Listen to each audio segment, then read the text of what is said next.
warahmatullahi wabarakatuh. Salam sejahtera bagi kita semua. Perkenalkan, nama saya Sulaiman Kurdi SAGMM, salah satu dosen Prodi Manajemen Fakultas Ekonomika dan Bisnis Universitas Slamet Sri. Dalam kesempatan ini, perkenalan saya menyampaikan pernyataan di dosen dalam unjuk kerja Tridharma Perguruan Tinggi bidang pengajaran.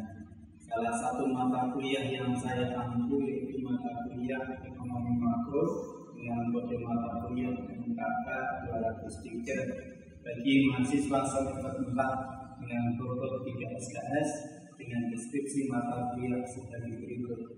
Mata kuliah ini mengantarkan mahasiswa mampu mempelajari keseluruhan perilaku ekonomi yang berhubungan dengan penggunaan faktor produksi yang tersedia secara efisien dengan tujuan mencapai kemakmuran masyarakat yang maksimal. Mata kuliah Ekonomi Makro secara garis besar menjelaskan peristiwa fenomena ekonomi di sebuah negara serta memperbaiki ekonomi negara tersebut. Bahasan yang dibahas pada mata kuliah ini mulai dari ruang lingkup analisis ekonomi makro, pendapatan nasional, penentuan kegiatan ekonomi, keseimbangan ekonomi dua sektor, ekonomi tiga sektor, perekonomian terbuka, keseimbangan agregat demand, agregat supply, uang, institusi keuangan, dan kegiatan ekonomi negara, pengangguran, inflasi dan kebijakan pemerintah, perdagangan luar negeri, proteksi dan globalisasi, neraca pembayaran, kurs valuta asing dan kegiatan perekonomian terbuka, pertumbuhan dan pembangunan ekonomi. Penyelenggaraan mata kuliah Ekonomi Makro pada Fakultas Ekonomika dan Bisnis Universitas Slamet Sri bertujuan untuk dapat menciptakan wahana pembelajaran bagi para mahasiswa agar dapat menjelaskan, menghitung, menginterpretasikan, dan mengklasifikasikan keseluruhan perilaku ekonomi dan implementasinya pada praktek sehari-hari. Penilaian akhir keberhasilan belajar mahasiswa pada mata kuliah ini menggunakan acuan patokan dengan unsur yang meliputi unsur kehadiran, tugas-tugas, UTS, dan UAS. Selanjutnya, capaian pembelajaran prodi yang dibebankan pada mata kuliah Ekonomi Makro meliputi keterampilan umum, keterampilan khusus, dan pengetahuan, yaitu K1 mampu menerapkan pemikiran logis, kritis, sistematis, dan inovatif dalam konteks pengembangan atau implementasi ilmu pengetahuan dan teknologi yang memperhatikan dan menerapkan nilai humaniora yang sesuai dengan bidang keahliannya. K2 mampu menunjukkan kinerja mandiri, bermutu, dan terukur. K5 mampu mengambil keputusan secara tepat dalam konteks penyelesaian masalah di bidang keahliannya berdasarkan hasil analisis informasi dan data. K8 mampu melakukan proses evaluasi diri terhadap kelompok kerja yang berada di bawah tanggung jawabnya dan mampu mengelola pembelajaran secara mandiri. K4 mampu menerapkan regulasi yang relevan dengan akuntansi dalam praktek bisnis yang berkaitan dengan tata kelola, pengawasan, serta pengauditan dan perpajakan. P3 memahami sistem manajemen sebuah entitas dalam proses penyusunan laporan keuangan, pengauditan, dan perpajakan. P6 mengaplikasikan konsep perencanaan dan penganggaran, konsep dan perhitungan biaya produk dan jasa, manajemen berbasis aktivitas pengukuran dan pengendalian kinerja. Kemudian capaian pembelajaran mata kuliah CPNK, yaitu CPNK 1, mahasiswa mampu menjelaskan ruang lingkup analisis ekonomi makro. CPNK 2, mahasiswa mampu menghitung pendapatan nasional. CPNK 3, mahasiswa mampu menginterpretasikan penentuan kegiatan ekonomi. CPNK 4, mahasiswa mampu menginterpretasikan mengenai keseimbangan ekonomi dua sektor. CPNK 5, mahasiswa mampu menginterpretasikan mengenai keseimbangan ekonomi tiga sektor. CPNK 6, mahasiswa mampu menginterpretasikan mengenai perekonomian terbuka. CPNK 7, mahasiswa mampu menginterpretasikan mengenai keseimbangan agregat demand dan agregat supply. CPNK 8 sudah mampu mengklasifikasikan uang, institusi keuangan dan penawaran uang. CPNK 9 masih mampu mengklasifikasikan penawaran uang dan kegiatan ekonomi negara. CPNK 10 masih mampu menjelaskan pengangguran, inflasi dan kebijakan pemerintah. CPNK 11 masih mampu menjelaskan perdagangan luar negeri, proteksi dan globalisasi. CPNK 12 masih mampu menjelaskan neraca pembayaran, valuta asing dan kegiatan ekonomi perekonomian terbuka. CPNK 13 masih mampu menjelaskan pertumbuhan dan pembangunan ekonomi. Selanjutnya, kemampuan akhir tiap tahapan belajar. Sub CPNK itu sub CPNK 1 masih mampu menjelaskan masalah utama di perekonomian, anak-anak prestasi kegiatan ekonomi, kebijakan ekonomi makro. Sub CPNK 2 masih mampu menghitung pendapatan nasional, mengikuti pengeluaran, produk neto, pendapatan pribadi, pendapatan disposibel, menentukan tingkat pertumbuhan ekonomi dan masalah perhitungan dan penggunaan data. Sub CPNK 3 masih mampu menginterpretasikan kegiatan ekonomi mengikuti pandangan klasik, dan pendekatan masa kini. Sub CPNK 4 masih mampu menginterpretasikan hubungan antara konsumsi dan pendapatan, fungsi konsumsi dan tabungan, investasi, kemampuan tingkat kegiatan ekonomi, perubahan keseimbangan dan multiplier. Sub CPNK 5 masih mampu menginterpretasikan aliran pendapatan dan syarat keseimbangan, jenis-jenis pajak, efek pajak ke atas konsumsi dan tabungan, pengeluaran pemerintah, keseimbangan dalam perekonomian tiga sektor, multiplier dalam perhitungan tiga sektor, masalah ekonomi makro dan kebijakan fiskal. Sub CPNK 6 masih mampu menginterpretasikan sirkulasi aliran pendapatan perekonomian terbuka, keseimbangan perekonomian terbuka. Sub CPNK 7 masih mampu menginterpretasikan analisis Keynes sederhana ke analisis agregat demand dan agregat supply, kurva permintaan agregat, kurva penawaran agregat, keseimbangan permintaan penawaran agregat. Sub CPNK 8 masih mampu mengklasifikasikan ciri-ciri uang, fungsi uang, jenis uang sepanjang sejarah, peranan dan kegiatan bank umum, proses penciptaan uang tidak, mata uang dalam peredaran, uang beredar dan kekayaan bukan tunai, perkembangan bank sentral, fungsi utama bank sentral. Sub CPNK 9 masih mampu mengklasifikasikan penawaran uang dan harga, pandangan klasik, teori keuangan uang dan kegiatan ekonomi, pandangan Keynes, efek perubahan penawaran uang dalam analisis demand dan agregat supply, kebijakan moneter dan kegiatan ekonomi. Sub CPNK 10 masih mampu menjelaskan masalah pengangguran, masalah inflasi, kenaikan harga, masalah pengangguran dan kebijakan fiskal, masalah inflasi dan kebijakan pemerintah, kebijakan segi penawaran. Sub CPNK 11 masih mampu menjelaskan perdagangan luar negeri, proteksi dan globalisasi meliputi keuntungan melakukan perdagangan, keuntungan dari spesialisasi, keuntungan perdagangan dalam grafik, proteksi dan pembatasan perdagangan, globalisasi dan pertumbuhan ekonomi. Sub CPNK 12 mampu menjelaskan neraca pembayaran, kurs valuta asing, kurs pertukaran dan neraca pembayaran, kebijakan pemerintah dalam ekonomi terbuka.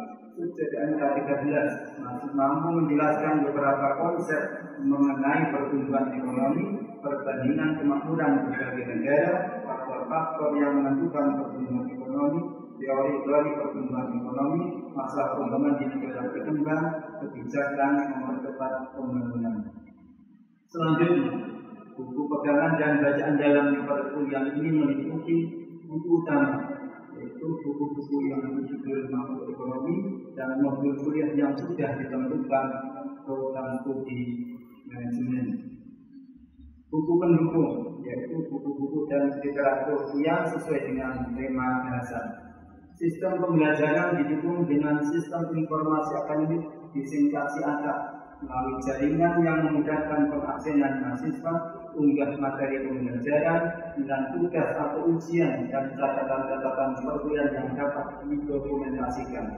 Dalam pembelajaran mata kuliah ekonomi makro, saya melakukan strategi perkuliahan dengan menggunakan metode student-centered learning.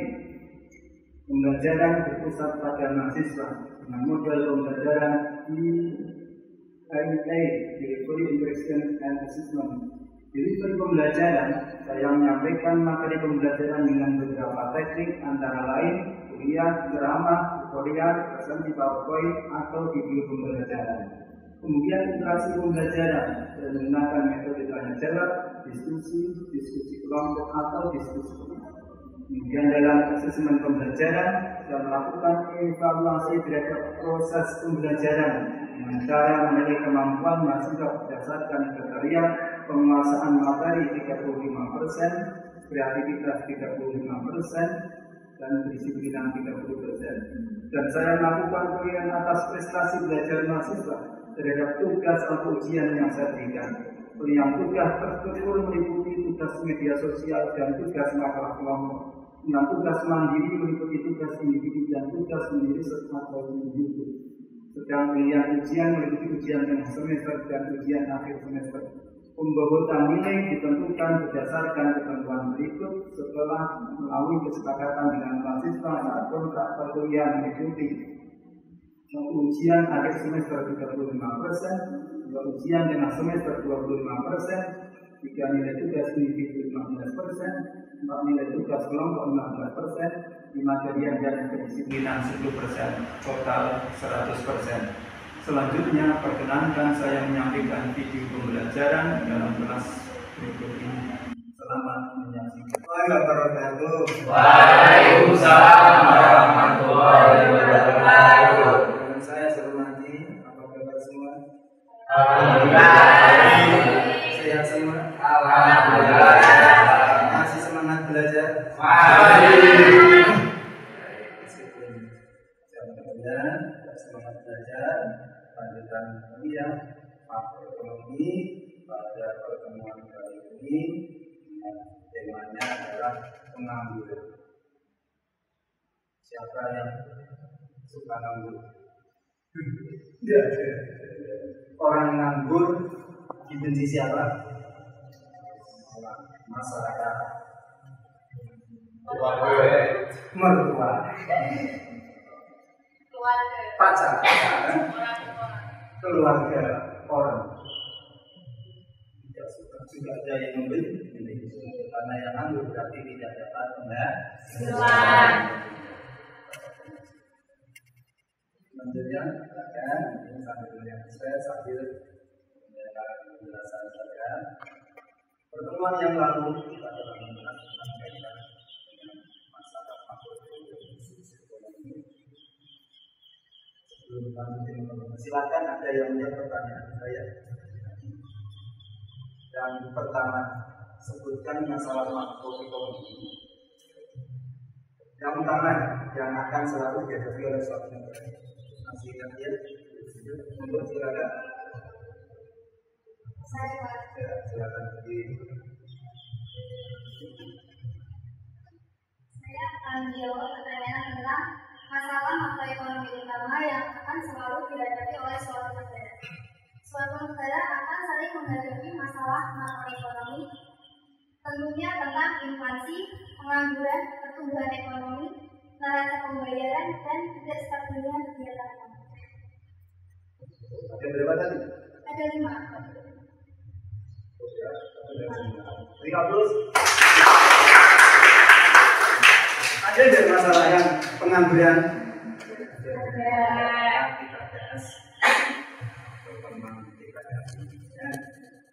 Selanjutnya, menurut Anda bagaimana tingkat pengangguran di Indonesia? Perkenalkan, nama saya adalah Amalia. Saya akan menjawab. Menurut Anda bagaimana tingkat pengangguran di Indonesia saat ini? Yang saya baca tadi, menurut saya tingkat pengangguran di Indonesia telah mengalami fluktuasi dalam beberapa tahun terakhir.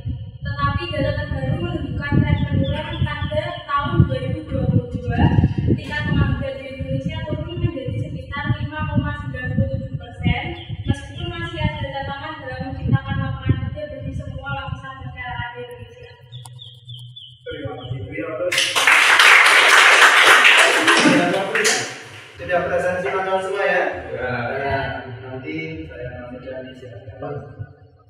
Nanti kita akan tahu jenis-jenisnya berdasarkan penyebab sumber atau berdasarkan ciri-cirinya.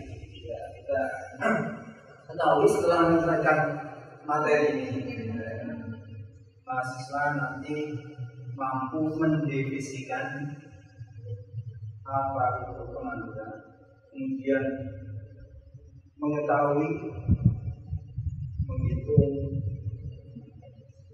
angka pengangguran dan dampak dari pengangguran. Masalah pengangguran jika dikaji dari sudut persediaan tenaga kerja adalah menguntungkan. Kok bisa? Karena akan dapat membuka beraneka macam proyek. Ini sudut persediaan tenaga kerja. Ada yang berarti apa? Ada kesempatan membuka aneka macam proyek dengan berlimpah-limpahnya tenaga kerja ini, maka tingkat upah akan relatif rendah dan akan menguntungkan untuk membuka proyek-proyek. Nah, jangan orang yang model itu macam-macam. Bisa dibuat operasi-operasi industri rumah karena melihat banyak orang yang aku butuh. Tegasnya, jika tenaga kerja penganggur ini dapat diarahkan dengan baik oleh pemerintah dalam mengerjakan beraneka macam proyek, sangat menguntungkan sebab biaya proyek itu sangat kecil. Apalagi jika tidak dalam kenyataannya penganggur ini digunakan oleh tenaga kerja yang produktif melalui kebijakan pajak.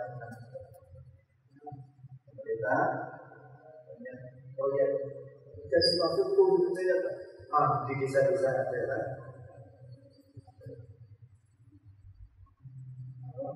proyek banjir dan sambung-sambungan akhirnya. Namun jika dikaji dengan sudut penyediaan lapangan pekerjaan, penyediaan dana sosial, keamanan, politis, mereka sangat merugikan. Yang tadi menguntungkan, yang sekarang dari sudut penyediaan lapangan merugikan dan sangat menggelisahkan pemerintah, bahkan menjadi problem yang harus kita atasi. Jadi orang nganggur itu bermasalah apa tidak bermasalah? Bermasalah. Bagi siapa tadi? Bagi dirinya sendiri aja bermasalah. Siapa sih yang nganggur sih? Kita itu bagaimana keluarganya, oleh tetangganya, oleh keluarganya. Kenyataannya apa? Calon mertua, kalau bertanya pada calon mantunya, ada seorang cowok apa itu? Mesti yang dikatakan apa?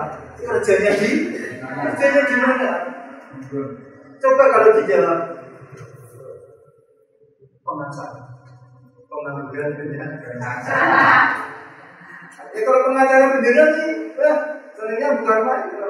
Kalau pengangguran banyak saja, kalau pengangguran banyak acara. Acaranya yang tidak jelas itu tidak menghasilkan penghasilan pekerjaan. Karena akan berdampak pada pendapatan per kapita, pertumbuhan ekonomi dan pembangunan ekonomi. Ya, kalau nganggur ya dapat apa? Penghasilan, dia bisa konsumsi negara dan bisa tumbuh ekonominya. Baik, kemudian kesimpulan yang dapat kita ambil adalah tenaga kerja, lapangan kerja dan pengangguran berhubungan erat dengan jumlah dan kepadatan penduduk, susunan umur penduduk, keahlian dan keterampilan penduduk, keadaan ekonomi tingkat laju pertumbuhan ekonomi. Tentunya jika jumlah tenaga kerja lebih banyak daripada lapangan kerja yang ada, maka akan timbul pengangguran. Benar atau tidak? Benar. Sebaliknya, bila mana jumlah tenaga kerja lebih kecil daripada lapangan kerja, maka terjadi kekurangan tenaga kerja. Dan selanjutnya, tenaga kerja, lapangan kerja dan pengangguran sangat menentukan tingkat pertumbuhan ekonomi dan perjalanan ekonomi dari suatu negara. Maka pengangguran masuk dalam masalah makroekonomi. Selanjutnya, masalah tenaga kerja, lapangan kerja, dan pengangguran merupakan masalah yang sangat kompleks dan sensitif yang harus segera ditanggulangi oleh pemerintah. Jika ini tidak berhasil ditanggulangi, maka akan menimbulkan beraneka macam kesulitan, baik kesulitan ekonomi maupun kesulitan sosial, keamanan, dan orang yang begitu pikirannya macam-macam.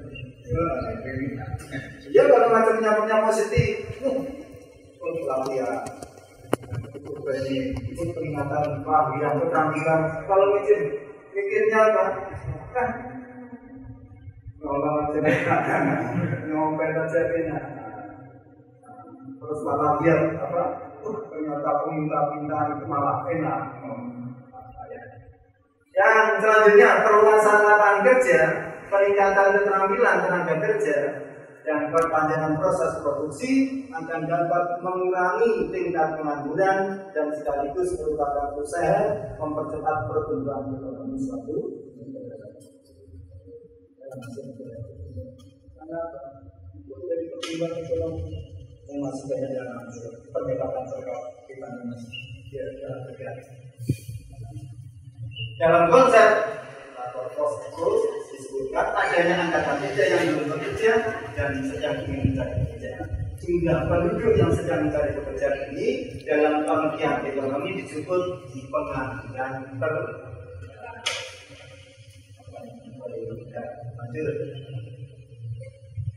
sebagai indikator biasanya menggunakan persentase terhadap angkatan kerja dengan umur. Hitung tingkat pengangguran terbuka, jumlah penduduk yang ingin atau sedang bekerja di angkatan kerja, kalikan 100% nanti ketemu persentase di belakang kita contohkan perhitungan kerja. Pengukuran tingkat partisipasi angkatan kerja diperlukan untuk apa? Untuk mengetahui tingkat kegiatan masyarakat yang akan mempengaruhi besarnya angkatan persediaan tenaga kerja. Siapa yang menghitung? Para petugas. Banyak petugas sensus lah. Petugas sensus banyak loh.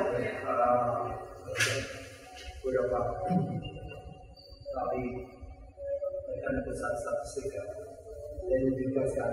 Belum lagi apa? Inventarisasi dari tingkat masing-masing. Selain itu, tingkat kegiatan masyarakat tidak lepas dari pertumbuhan ekonomi wilayah negara bersangkutan. Bagian ini membahas TPAK dalam kaitannya dengan pertumbuhan ekonomi. Kalau sudah bicara negara, kaitan dengan pertumbuhan ekonomi. TPAK adalah angkatan kerja dibagi penduduk dalam usia. Selanjutnya, umumnya TPAK dipengaruhi oleh beberapa faktor. Bisa sebutkan aja. Yang pertama, jumlah penduduk yang bersekolah dan mengurus rumah tangga. Semakin besar penduduk yang bersekolah dan mengurus rumah tangga, akan semakin kecil jumlah angkatan kerja, yang berarti semakin kecil pula tingkat PHK. Jadi kurang yang bekerja sama yang jadi rumah tangga. Yang dua, usia penduduk semakin tinggi usia, TPAK semakin tinggi. Namun pada usia tua, maksudnya masa pensiun, TPAK semakin. Tiga, pendapatan rumah tangga semakin rendah pendapatan yang diterima rumah tangga cenderung memperbesar TPAK. Karena semua anggota keluarga digerakkan untuk bekerja agar pendapatan keluarga tingkat pendidikan. Semakin tinggi tuntutan terhadap pendidikan, maka cenderung mengurangi TPAK. Tuntutan pendidikan ke arah yang lebih tinggi seiring dengan kemajuan zaman. Persepsi masyarakat tentang pentingnya pendidikan setinggi-tingginya dan peningkatan pendapatan per kapita masyarakat akan cenderung menurunkan TPAK dan berarti mencegah kemungkinan penggunanya tingkat pengangguran.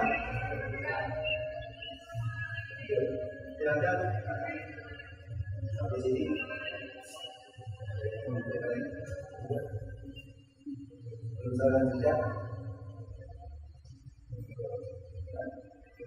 oh ya pengangguran itu jenisnya apa saja? Pengangguran sekarang mari kita senangi punya orang yang menganggur jenisnya macam-macam, ada yang membagi ada yang membagi 7, ada yang membagi 5. Mungkin ada saudara mengistilahkan sedikit pengangguran banyak ada. Ini ya jenis pengangguran berdasarkan penyebabnya dibedakan atau pengangguran normal kecil itu berdasarkan ya pengangguran yang ketiga pengangguran struktural, yang keempat pengangguran ini jadi ya ringannya aja ya, meskipun nanti saudara baca literatur yang lain banyak ya.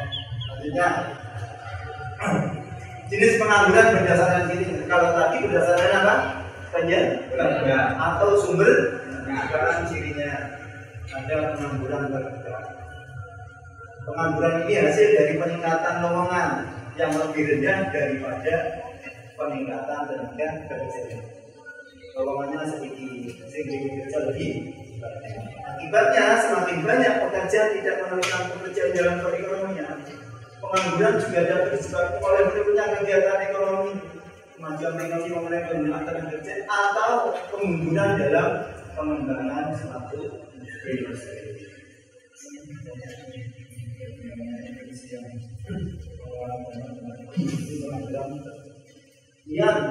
Yang kedua, pengangguran tersembunyi, memanifestasikan dirinya terutama di bidang pertanian atau jasa. Setiap kegiatan ekonomi membutuhkan kerja dan jumlah pekerjaan tergantung pada banyak faktor antara lain ukuran perusahaan, jenis kegiatan bisnis, mesin yang digunakan, dan tingkat produksi yang dicapai harus diturunkan. Yang ketiga, pengangguran musiman. Ada enggak tetangga kita? Ada. Giliran angin besar di laut, anggur deh. Anggur. Siapa berani carikan? Terus yang jadi petani, giliran sudah musim tanam, mau ngerjain apa nanti? Nganggur deh. Berarti namanya pengangguran musim. Tapi masih mending karena yang dia bekerja dia dapat apa? Yang keempat, ini yang setengah menganggur ini sininya.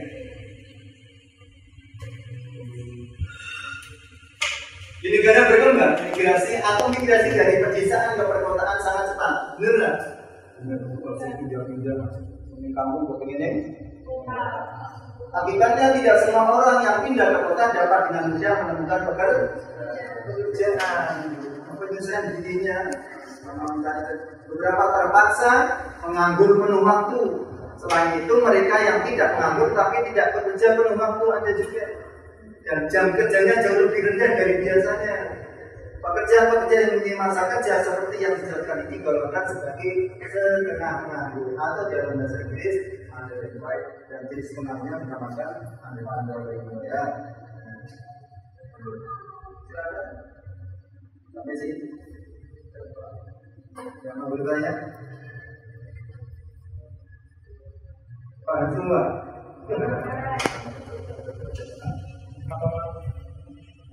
Apa saat itu sudah paham ini?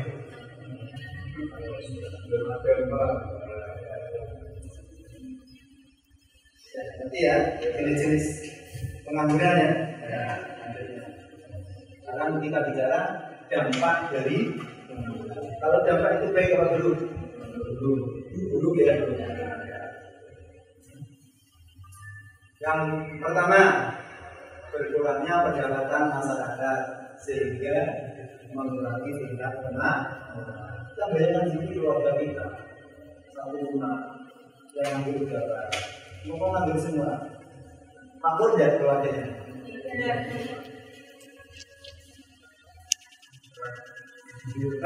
Yang kedua, menimbulkan masalah ekonomi dan sosial.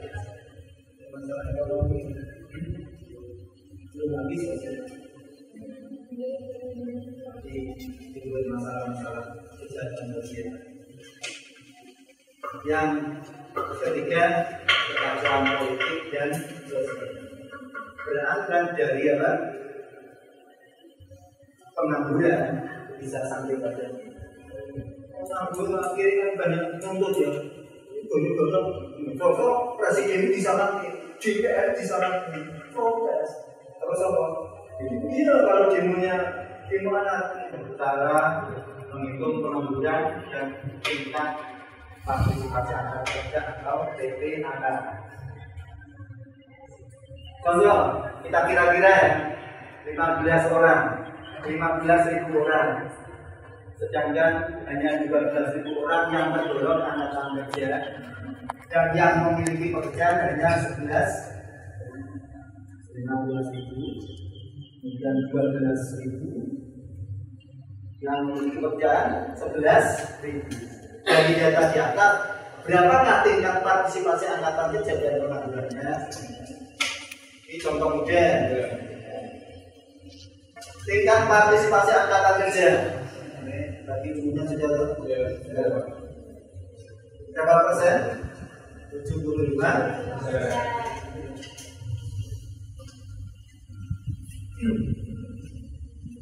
Jumlah penganggurannya berapa? Yang kerja berapa tadi? Angkatan kerjanya 12.000 dikurangi yang memiliki pekerjaan. Berarti yang nganggur berapa? 1.000. Yang terakhir, hitung tingkat penganggurannya. Yang nganggur per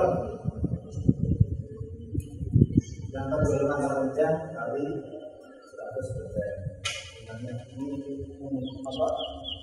Menghitung tingkat pengangguran 8,33%. Jadi tugas untuk pertemuan yang akan datang semuanya harus bisa menjawab penyebar pengangguran.